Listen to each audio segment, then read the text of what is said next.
रूपी नेत्र क्लियर और पावरफुल बनाओ। 27/7/1971।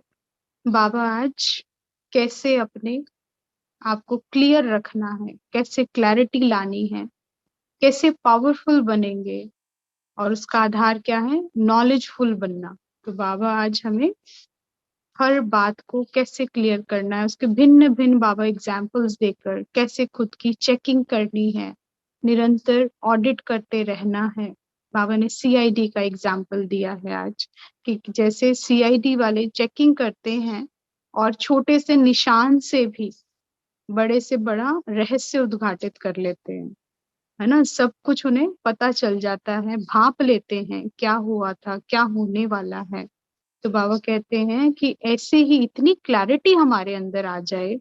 और क्लैरिटी कैसे आती है? जब हमारा व्यर्थ समाप्त हो जाता है।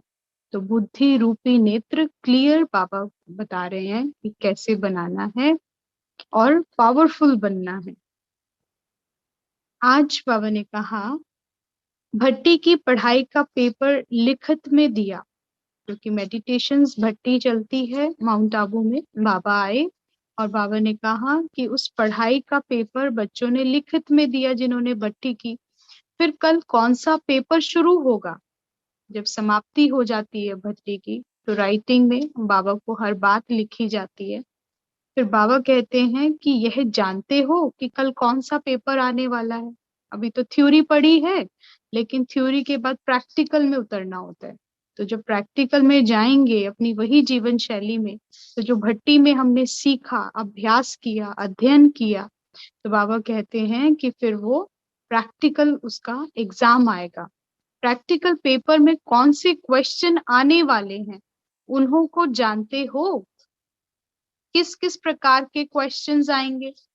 कल्प पहले क्या क्या हम आत्माओं द्वारा हुआ है, वह स्मृति आती है? तो किसी ने कहा, हाँ बाबा, आती है। जब यह स्मृति आती है, तो क्वेश्चन कौन से आएंगे? यह स्मृति नहीं आती है, माया सामना तो करेगी, क्योंकि जितने पावरफुल बन के जाएंगे, जितना पढ़ाई पढ़ेंगे अच्छी रीति, तो फिर उस पढ़ाई में कितनी धारणा हुई है उसका प्रैक्टिकल होगा। बाबा कहते हैं, लेकिन किस किस रूपों में करेगी, यह भी जानते हो कि नहीं? मास्टर नॉलेजफुल बनकर जा रहे हो ना?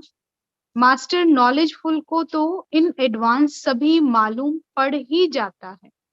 जैसे साइंस वाले अपने यंत्रों द्वारा जो भी कोई घटना, जैसे कि तूफान व बारिश का आना व धरती का हिलना आदि पहले से ही जान लेते हैं।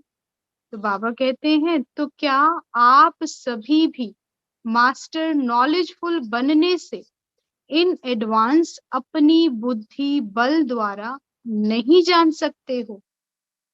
दिन प्रतिदिन जितना जितना अपनी स्मृति को, अब बाबा बता रहे हैं कि कौन बच्चे जान पाएंगे? जो बच्चे स्मृति स्वरूप रहते हैं। जितनी जितनी स्मृति होगी, उतनी फिर समर्थी आती जाएगी। अर्थात अपनी आत्मा रूपी नेत्र को पावरफुल बनाते जाएंगे, क्लियर बनाते जाएंगे। उतना उतना कोई भी अगर विघ्न आने वाला होगा, तो पहले से ही यह महसूसता आएगी कि आज कोई पेपर होने वाला है। उसके लिए साइलेंस की शक्ति भी विशेष चाहिए, क्योंकि जितना साइलेंस में रहेंगे, उतना ही बाबा कहते हैं फिर स्वमान में स्थित रहते हैं। और जितना स्वमान में स्थित रहेंगे, फिर उतना ही स्मृति स्वरूप बनते हैं। और जितनी स्मृति इस ज्ञान की अपनी, बाबा कहते हैं फिर उतना समर्थी आती जाती है। और जितनी समर्थी होगी, उतनी क्लैरिटी होगी और उतना ही पावरफुल बनेंगे। बाबा कहते हैं, और जितना जितना इन एडवांस मालूम होगा, तो पहले से ही होशियार होने के कारण विघ्नों में सफलता पा लेंगे। जैसे आजकल की गवर्नमेंट को जब पहले से ही मालूम पड़ जाता है कि दुश्मन आने वाला है, तो पहले से ही तैयारी करने के कारण विजयी बन सकते हैं। और अचानक आक्रमण विजयी नहीं बना सकता, है ना। तो बाबा कहते हैं यहाँ एक तो त्रिकालदर्शी होने के नाते कल्प पहले की स्मृति ऐसे अनुभव करते हो जैसे कल की बात है, और दूसरा फिर नॉलेजफुल होने के नाते से, तीसरा बुद्धि रूपी नेत्र पावरफुल और क्लियर होने के कारण वह इन एडवांस की बातों को कैच कर लेते हैं। तो तीनों ही प्रकार से अगर अटेंशन है व स्थिति है तो क्या आने वाले विघ्नों को पहले से ही परख नहीं सकते हैं। कौन कौन सी तीन बातें त्रिकालदर्शी की बाबा ने बताई। बाबा ने कहा कि जैसे एक तो नॉलेजफुल होना, दूसरा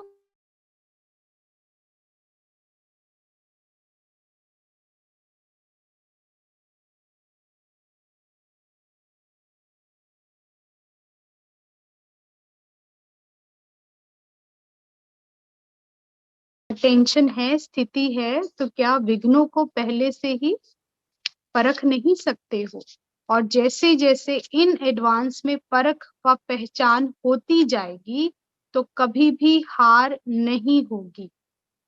बाबा ने कहा अगर परख लिया, पहचान लिया, तो परखने वाला व्यक्ति जरूर उसकी तैयारी करेगा। कुछ गड़बड़ होने वाली है, विघ्न आने वाला है, तो उसके लिए क्या क्या तैयारी की जाए। तो बाबा ने कहा फिर उनकी हार नहीं हो सकती। हार नहीं होगी इसका मतलब सदा विजयी रहेंगे। जैसे नेत्र ठीक ना होने के कारण व सीआईडी की चेकिंग ठीक ना होने के कारण कभी गवर्नमेंट भी धोखा खा लेती है, इस रीति से अपने बुद्धि रूपी नेत्र की संभाल होनी चाहिए कि यथार्थ रीति से कार्य कर रहा है। क्या कह रहे हैं बाबा कि ऐसी चेकिंग करो जैसे सीआईडी वाले करते हैं। कितनी बारीक चेकिंग करते हैं सीआईडी वाले, छोटे से छोटा सा निशान से सब कुछ परख लेते हैं कि क्या हुआ था या क्या हो सकता है। कोई होकर भी गया होगा ना चोरी करने के लिए, तो उससे भी अंदाजा लगा लेंगे कि जरूर कोई खतरा है।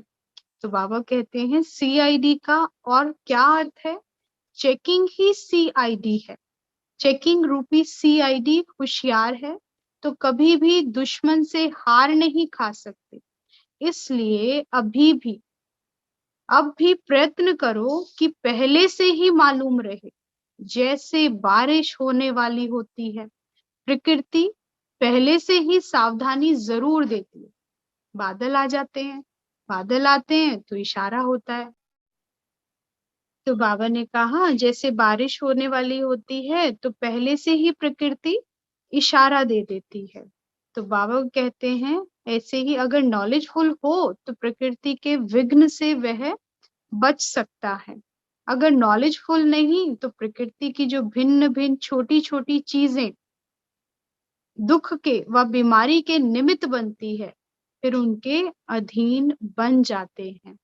कारण क्या होगा, पहचान व नॉलेज की कमी है। तो जैसे जैसे याद की शक्ति अर्थात साइलेंस की शक्ति अपने में भरती जाएगी तो पहले से ही मालूम पड़ेगा कि आज कुछ होने वाला है।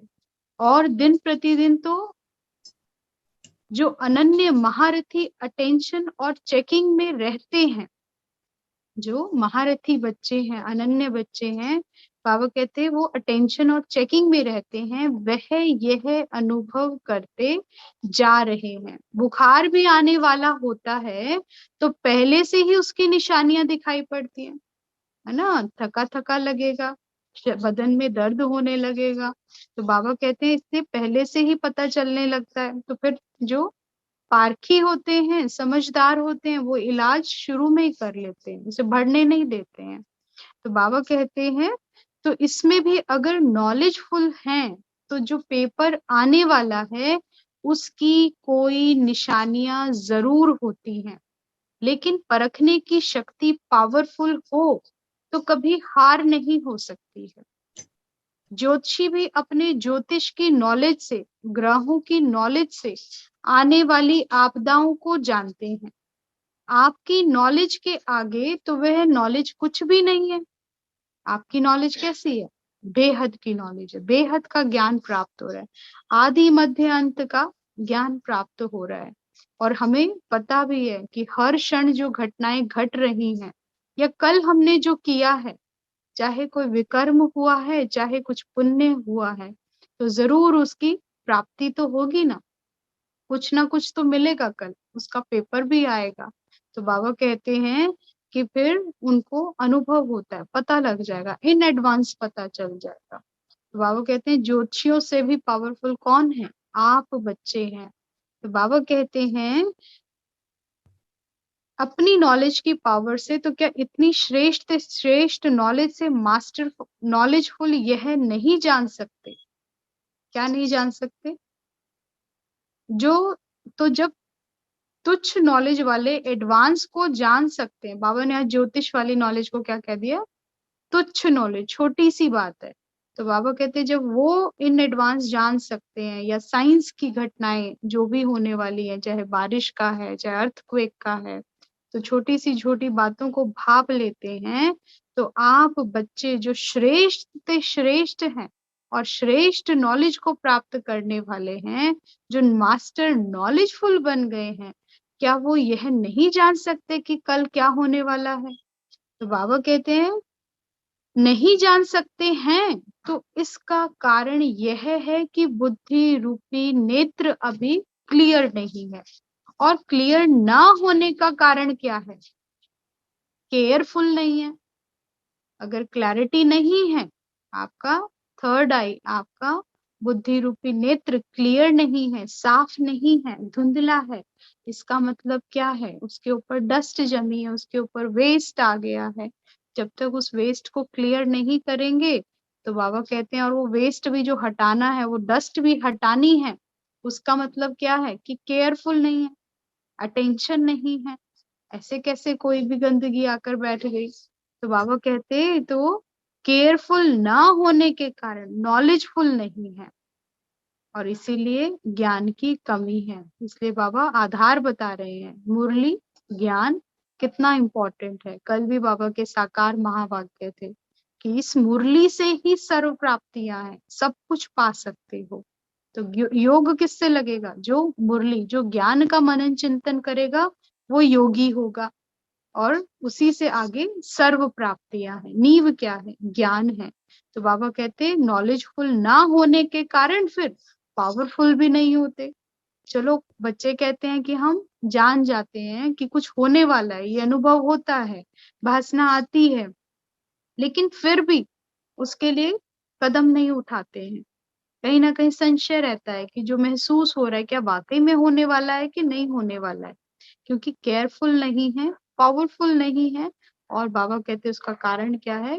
असल में नॉलेजफुल नहीं है। बाबा कहते हैं पावरफुल ना होने के कारण जो विजय की प्राप्ति होनी चाहिए, वह नहीं होती। तो अपने नेत्र को क्लियर रखना मुश्किल बात है क्या?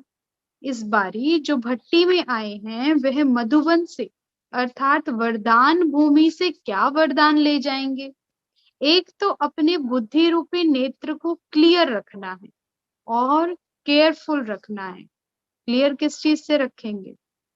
बाबा कहते हैं ना, किस चीज से रखोगे? अपने अंदर देखो कि मैं और मेरापन, मैं कितना सोल कॉन्शियस हूँ, या आपकी कॉन्शियसनेस कहाँ जा रही है, किसकी तरफ भाग रही है। हर चीज के ऊपर नजर रखना। बाबा कहते हैं केयरफुल भी रहना है, 5 वाइसेस से केयरफुल रहना है, और इन एडवांस नॉलेजफुल होकर परखने का वरदान लेकर जाना है। तो इन एडवांस के लिए क्या करना होगा? बहुत ही ज्ञान का मंथन करना होगा, घड़ी घड़ी नॉलेज को दोहराना, रिवाइज करना होगा, जिससे कभी भी माया से हार नहीं खाएंगे। ज्ञान है तो माया आ नहीं सकती। जिसकी माया से हार नहीं होती, उनके ऊपर सुनने वाले और देखने वाले बलिहार जाते हैं। तो प्रवृत्ति में रहते आपके ऊपर आपके समीप वाले, दूर वाले बलिहार जाएं। उसकी युक्ति यह है कि बार बार हार ना हो। जब बार बार हार खा लेते हो, तो हार खाने वाले के ऊपर बलिहार कैसे जाएंगे? इसलिए सभी को अपने ऊपर अर्थात बाप के ऊपर बलिहार बनाने के लिए कभी भी हार नहीं खाना है। जो कभी माया से हारेगा नहीं, वही क्या है फिर संपूर्ण बलिहारा माना जाएगा। तो बाबा कहते हैं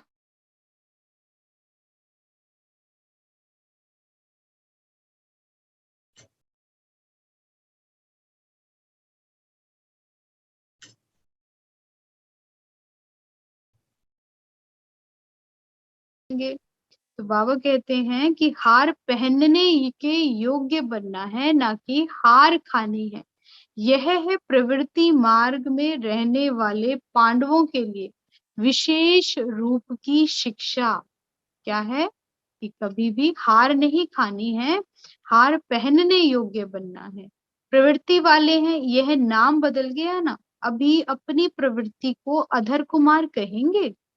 अपनी प्रवृत्ति का जरा भी संकल्प नहीं आए, ऐसे ख्याल आने का सवाल ही नहीं पैदा होता।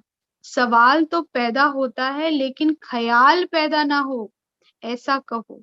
हम प्रवृत्ति मार्ग वाले हैं, यह रजिस्टर आज से अपना बंद करके और नया रजिस्टर सेवाधारी का रखा है, ऐसे समझें। दीपावली पर पुराने चौपड़े खत्म कर नए रखते हैं ना। तो बाबा कहते तो आप लोगों ने भी सच्ची दीपावली मनाई है। दीपक भी अविनाशी जगाया, पुराने प्रवृत्ति के स्मृति का, पुराने प्रवृत्ति की स्मृति का व पुराने संस्कारों का चौपड़ा भी खत्म किया। बाबा प्रश्न कर रहे हैं बच्चों से। जैसे स्मृति वैसे संस्कार बनते हैं। जैसी स्मृति जो याद बनी रहती है, फिर उसी याद से वैसी ही आत्मा बन जाती है। तो बाबा कहते हैं वैसे ही संस्कार बनते हैं। अगर स्मृति है मैं दिव्य आत्मा, तो संस्कार कैसे हो जाएंगे? दिव्य संस्कार बन जाएंगे। अगर विस्मृति होगी दिव्यता की, इस ज्ञान की लौकिक स्मृति जागृत होगी, तो संस्कार भी कैसे हो जाएंगे? वही 5 विकारों से भरे हुए, है ना। तो फिर बाबा उनको क्या कह देता है? शूद्र कह देता है। तो बाबा कहते हैं जैसी स्मृति वैसे संस्कार बनते हैं। इसको अंडरलाइन करो, बार बार दोहराओ। जैसी स्मृति वैसे संस्कार बनते हैं। हम यहाँ पर इस ज्ञान को क्यों सुनते हैं? क्योंकि हमें अपने संस्कार दिव्य बनाने हैं। तो बाबा उसका आधार बताते हैं, जैसी स्मृति। और स्मृति किससे बनेगी? नॉलेज से, ज्ञान से। तो जितना इस ज्ञान का मनन चिंतन जितना दोहराते जाओगे, तो फिर स्मृति वैसी बनती चली जाएगी। तो यह चौपड़े पूरे जला दिए व कुछ किनारे रख दिए हैं। पुरानी बातें, पुराना स्वभाव, पुराने संस्कार, जैसे पहले जीते थे, पहले करते थे, या लौकिक दुनिया जैसे जीती है, जैसी सोच रखती है, क्या मेरे भी वैसे ही हैं? तो बाबा कहते हैं अगर किनारे रखे होंगे तो कभी भी बुद्धि उनमें आए जाएगी। कोई भी चीज आपके सिरहाने, आपके किनारे रखी हुई है, नजर जाती है ना, फिर उसको वापस एक तरफ किनारा करते हो, दूर रख देते हो। लेकिन वही किनारे पर नजर जाते ही फिर उसको खींच लेते हो, फिर पकड़ लेते हो। तो बाबा कहते हैं कि कोई चीज ऐसी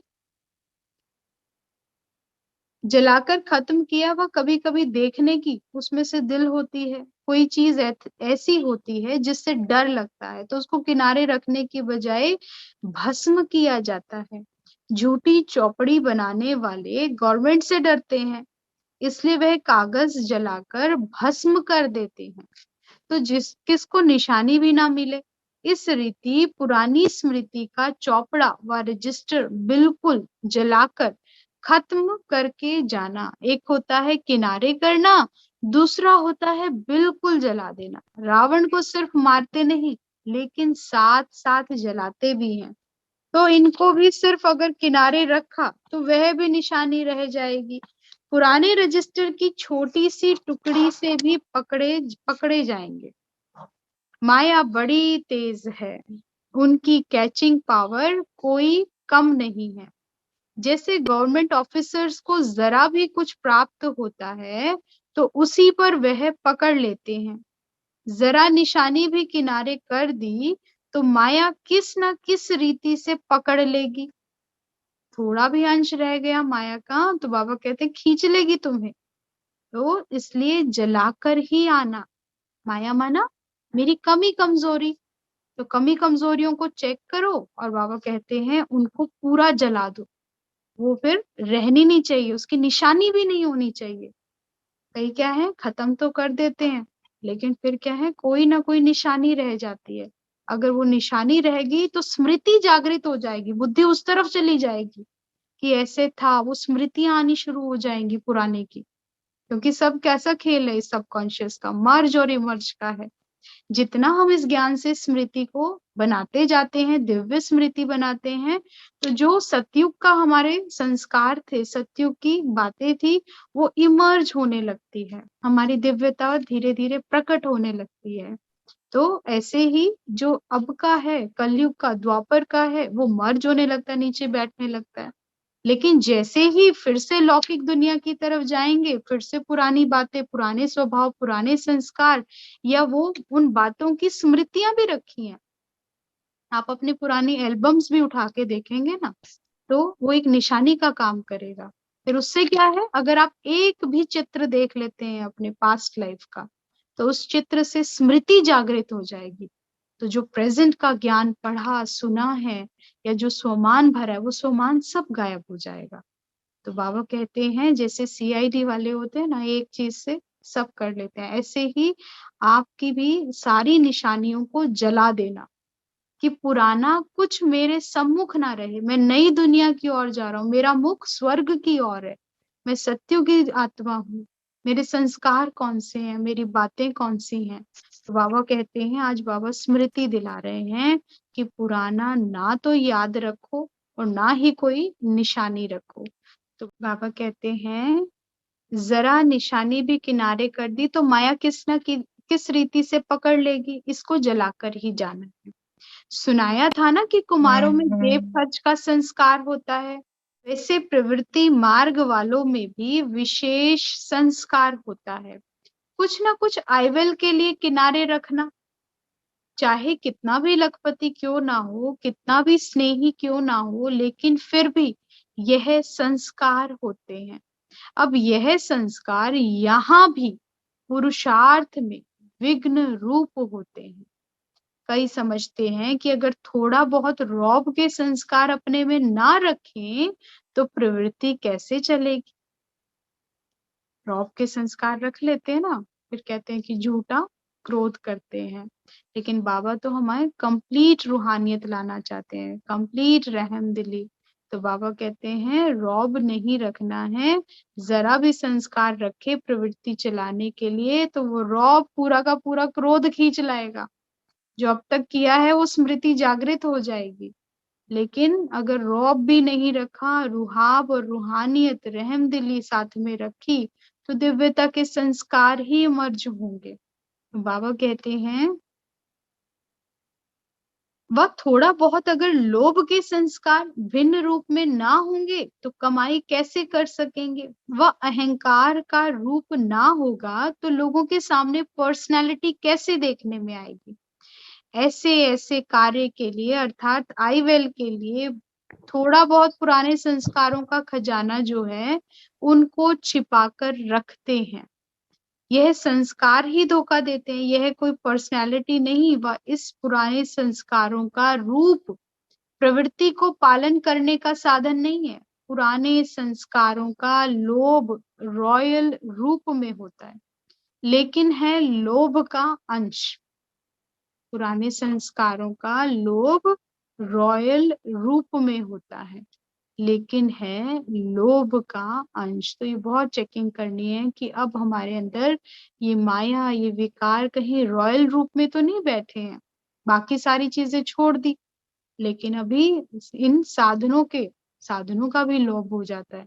तो साधनों को भी चेक करना है, कहीं ये मेरा लोभ तो नहीं बन रहा है। या पुराने संस्कारों का बाबा कह रहे हैं लोभ रॉयल रूप में आ जाता है, वही कंफर्ट जोन चाहिए या वही बातें, वही लाइफस्टाइल। तो बाबा कहते हैं कहीं ये अंश तो नहीं है, चेक करो। क्या उसके बगैर भी हम अपनी साधना में खोए हुए हैं? तो बाबा कहते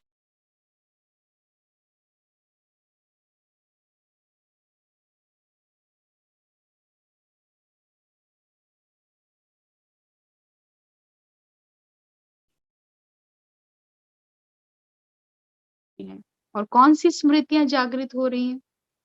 राजयोग है ही ऐसा कि अगर कुछ भी गड़बड़ करेंगे और जैसे ही बाबा के आगे बैठेंगे, वो अंश वंश सब दिखा देगा आपको। अगर वो सामने आ रहा है, लेकिन उसको भी परखना कि मेरे अंदर इतना माया का रूप बैठा हुआ है, तो इसको कैसे समाप्त करना है। योग अग्नि से ही जलाना है। जलाने का कोई ऐसी स्थूल चीज तो है नहीं जैसे दुनिया में जलाते हैं। ये कौन सी अग्नि की बात हो रही है? योग अग्नि की बात हो रही है कि उसी को फिर ज्ञान और योग से भस्म करना है, पुरानी बातों को, पुराने संस्कारों को। समझो प्रवृत्ति वाले व्यवहार में जाते हो तो जहां देखेंगे थोड़ा बहुत ज्यादा प्राप्ति होती है, तो उस प्राप्ति के पीछे इतना लग जाएंगे जो इस ईश्वरीय कमाई को कम कर देंगे। इस तरफ अटेंशन कम कर उस तरफ की प्राप्ति तरफ ज्यादा अटेंशन गया, तो क्या यह लोभ का अंश नहीं है? इस रीति जो आई विल के लिए पुराने संस्कारों की प्रॉपर्टी को अर्थात खजाने से थोड़ा बहुत किनारे कर रखते हैं समय पर यूज करने के लिए, लेकिन यह संस्कार भी खत्म करना है। ऐसी चेकिंग करनी चाहिए जो जरा भी कहाँ कोने में कोई ऐसे पुराने संस्कार रहे हुए तो नहीं है। मोह भी होता है। अब बाबा मोह की तरफ आ गया, प्रवृत्ति तरफ ज्यादा अटेंशन जाए, यह भी रॉयल रूप में मोह का अंश है। प्रवृत्ति की तरफ घड़ी घड़ी बुद्धि जाना, अपने दैहिक संबंधों की तरफ, या फिर कोई भी कर्म शैली जो पुरानी लाइफस्टाइल चल रही है उसकी तरफ जाना, तो बाबा कहते कहीं ना कहीं मोह है, किसी ना किसी चीज से जुड़े हो, अंश है, चेक करो। यह बेहद की प्रवृत्ति तो 21 जन्म साथ चलती है, तो वह प्रवृत्ति कर्म बंधन को चुकतू करने की प्रवृत्ति है। तो चुकतू करने वाले प्रवृत्ति की तरफ ज्यादा अटेंशन देते और इस तरफ कम अटेंशन देते हैं, तो यह मोह ममता का रॉयल रूप नहीं हुआ। यह अंश वृद्धि को पाते पाते विघ्न रूप बन विजयी बनने में हार खिला देते हैं। इसलिए प्रवृत्ति वाले भले मोटे रूप में महादानी महाज्ञानी भी बने, लेकिन यह किनारे किए हुए विकारों के वंश के अंश भी खत्म करना है। यह भी अटेंशन रखना है। अभी इस लाइन को दोबारा पढ़ते हैं, बाबा ने बड़ी अच्छी लाइन बताई है कि यह अंश वृद्धि को पाते पाते विघ्न रूप बन विजयी बनने में हार खिला देते हैं। इसलिए प्रवृत्ति वाले भले मोटे रूप में महादानी महाज्ञानी भी बने, लेकिन यह किनारे किए हुए विकारों के वंश के अंश भी खत्म करना है।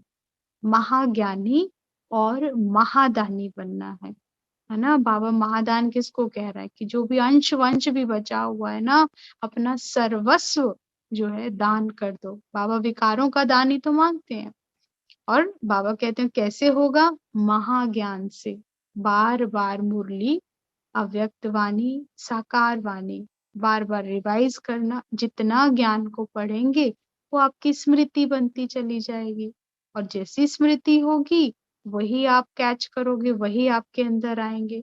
तो जब ज्ञान का चिंतन होगा, ज्ञान की स्मृति होगी, तो गुणों और शक्तियों की भी समर्थी होगी। और जितने गुण होंगे, जितनी शक्ति होगी, उतना आपका हर कर्म यथार्थ होगा, परफेक्ट होगा। माया हो ही नहीं सकती वहां पर। तो बाबा कहते हैं अंश वंश भी खत्म करने हैं, यह भी अटेंशन रखना है। ऐसे नहीं कि कोर्स मिला और पास हुए, नहीं, अभी भी इसमें भी पास होना है।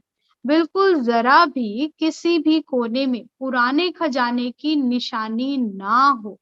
इसको कहा जाता है मर जीवा, वह सर्वंश त्यागी, वह सर्व समर्पण, वह ट्रस्टी, वह यज्ञ के स्नेही, वह सहयोगी। कितने टाइटल्स बाबा ने बता दिया। एक छोटी सी बात से कि अंश वंश भी आप खत्म कर देते हैं, पुराने खजानों की निशानी नहीं रहती है। पुरानी बातें, जो भी पुराना था, जो भी इस देह से रिलेटेड था, जो भी पुराना था, इस ज्ञान से जो भी विपरीत था, तो बाबा कहते हैं उससे फिर कौन कौन से टाइटल्स आपको मिलते हैं। पहला बाबा ने कहा मर जीवा, दूसरा कहा सर्वंश त्यागी, सर्वस्व त्यागी बनना है ना, जैसे ब्रह्मा बाबा सर्वस्व त्यागी बने, त्याग का भी त्याग करने वाले। और तीसरा टाइटल बाबा कहते हैं सर्व समर्पण, चौथा ट्रस्टी या यज्ञ की। और यही सारे टाइटल्स अगर हैं तो बाबा उसको कहते हैं यज्ञ के स्नेही हैं, क्योंकि ये स्नेह ही आपसे सब त्याग करा रहा है, जीते जी मरना सिखा रहा है। यानी जो जीवन जी रहे थे, जो पुरानी बातें थी, जो विकारों की बातें थी, वो विकारों के अंश वंश भी मर गए, तो मरजीवा हो गए ना। तो बाबा कहते हैं सर्व समर्पण, भगवान को अपना सर्वस्व, जो अंश वंश भी बचा हुआ है, महादान कर दो। एक एक संकल्प, एक एक सोच आपकी भगवान को अर्पित कर दो, उसे कहेंगे फिर ट्रस्टी, सर्व समर्पण। तो बाबा कहते वही फिर बच्चे सहयोगी कहलाते हैं, यज्ञ के जो स्नेही बनते हैं। यह है कोर्स। भले कोर्स तो टीचर्स ने करवाया, लेकिन कोर्स के पीछे चाहिए फोर्स। सिर्फ कोर्स कर जाते हो तो कोर्स यहाँ तक ठीक रहता है, लेकिन फिर पेपर देने के टाइम कोर्स भूल जाता है। इसीलिए कोर्स करके रेगुलर क्लास करनी है। रेगुलर क्लास, उसमें ज्ञान, योग, धारणा, सेवा, ये 4 पॉइंट्स को निकालना है। हर एक सब्जेक्ट है हमारा, ज्ञान का एक सब्जेक्ट है, योग का दूसरा सब्जेक्ट है, तीसरा किसका है, धारणा का, और चौथा क्या है, सेवा। तो ये पॉइंट्स निकालो, आज बाबा ने इन चारों सब्जेक्ट में क्या क्या पढ़ाया है। तो बाबा कहते हैं एक्स्ट्रा टाइम देना है, फोर्स लगाना है। कोर्स के साथ फोर्स भी भरकर जाएंगे तो कोर्स फोर्स सक्सेस करेगा, कभी फेल नहीं होंगे। तो यह फोर्स भरकर जाना, तब सदा विजयी बन सकेंगे। जरा भी निशानी ना रहे, निशानी होने के कारण ही बुद्धि का निशाना नहीं लग सकता है। ऐसा ऊंचा पेपर देना है। छोटे छोटे पेपर से पास होना बड़ी बात नहीं है, लेकिन सूक्ष्म महीन पेपर से पास होना, यह है पास विद ऑनर की निशानी। तो अब समझा कि क्या करना है। अपनी पुरानी चौपड़ी पूरी जला कर जाना। पुरानी चौपड़ी बाबा कह रहे हैं, जो भी इसके अंदर भरा हुआ है वो सारा का सारा, अब बाबा कहते हैं जला डालो, पुराना कुछ भी ना रहे। इतना फोर्स भरे, यह भी बहुत है। जैसे कपड़े धुलाई के बाद प्रेस ना हो तो कपड़े में चमक नहीं आती, तो यह भी फोर्स के बाद अगर फोर्स नहीं बढ़ता है तो चमत्कारी बनकर चमत्कार नहीं दिखा सकते। तो अब चमत्कारी बनकर जाना, जो ही आपकी ईश्वरीय चमक आकर्षित करे, ऐसी चमक भर के जाना जो दूर से ही आपकी आकर्षण हो। तो बाबा कहते हैं ईश्वरीय चमक आकर्षित करे। सभी से ज्यादा अपनी तरफ आकर्षित करने वाली चीज कौन सी होती है, जो दूर से ही न चाहते भी अपनी तरफ आकर्षित करती है, वो होती है, किसी ने कहा चमक। बाबा ने कहा चमक किससे आती है। आपकी प्रदर्शनियों में भी सभी से ज्यादा कौन सी चीज आकर्षित करती है। आपकी प्रदर्शनियों में एक तो लाइट, लाइट का चित्र करता है ना, निराकार का, पॉइंट ऑफ लाइट, तो बाबा कहते हैं और अपनी तरफ आकर्षित करती है। और दूसरा माइट, आपकी जो शक्तियां हैं वो भी लोगों को आकर्षित करती है। तो बाबा कहते हैं फिर उसमें कोई भी माइट हो, अपने में ईश्वरीय लाइट व अपने में ट्रांसफर होने की माइट हो, तो भी आकर्षित करते हो। लाइट, आपका ये रूहानियत, और दूसरा आपके माइट, आपके अंदर कितना ज्ञान है, वो ज्ञान भी तो आकर्षित करता है ना। ज्ञान भी एक रोशनी देता है, और ज्ञान ही जो है आपकी शक्तियों को भी प्रदर्शन करता है। तो बाबा कहते हैं जो अपने को ट्रांसफर नहीं कर सकते, तो ट्रांसफर करने की लाइट और माइट अपने में धारण करने से हर आत्मा को अपनी तरफ आकर्षित कर सकेंगे। ट्रांसफर करने की लाइट और माइट अपने में धारण करने से हर आत्मा को अपनी तरफ आकर्षित कर सकेंगे। अच्छा, ओम शांति शांति शांति। ये थे बाबा के आज के महावाक्य।